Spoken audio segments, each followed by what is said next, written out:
Here's a question worth asking. If a company claims it earned $10 million in profit, how do investors know it's real? Because numbers look impressive, but numbers can also be manipulated. That's why every financial system depends on a silent guardian, the auditor. This is the Learning Studio, and today we're exploring auditing principles and internal controls, the systems that turn financial claims into financial trust. At its simplest, auditing is independent verification. It's the difference between the company says so and the evidence supports it.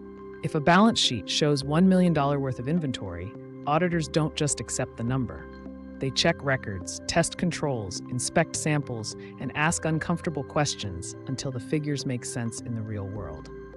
And that independence is everything. Auditors don't exist to help management look good.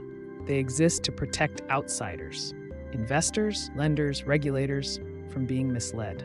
History makes this painfully clear. When auditing fails, trust collapses, markets panic, companies fall, entire professions take damage that lasts decades. That's why auditing is guided by a few non-negotiable ideas. Auditors must be honest, independent, and skeptical. They don't assume fraud, but they never assume perfection either. If revenue suddenly spikes at the end of the year, a good auditor doesn't celebrate.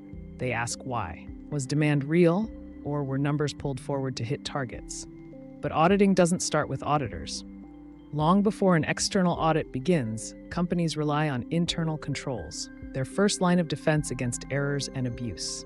These are the everyday systems that quietly protect a business. Approvals before payments, separation of duties, access controls, reconciliations. Simple ideas, but incredibly powerful. For example, if one person can authorize payments, record transactions, and access cash, the risk is obvious. Split those responsibilities, and the risk drops immediately.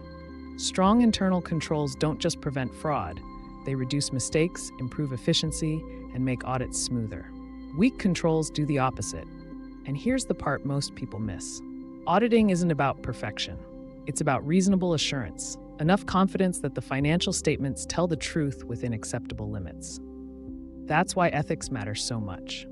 Global professional bodies like the International Federation of Accountants set ethical standards to protect independence, confidentiality, and professional judgment.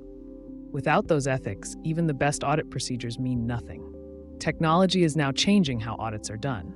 Data analytics, AI, continuous monitoring. But judgment, skepticism, and integrity are still human responsibilities. Without auditors and internal controls, financial reports become marketing documents. And without trust, markets simply don't function. In the next video, we'll step into corporate financial management, how companies decide where to invest, how to raise money, and how to return value to shareholders.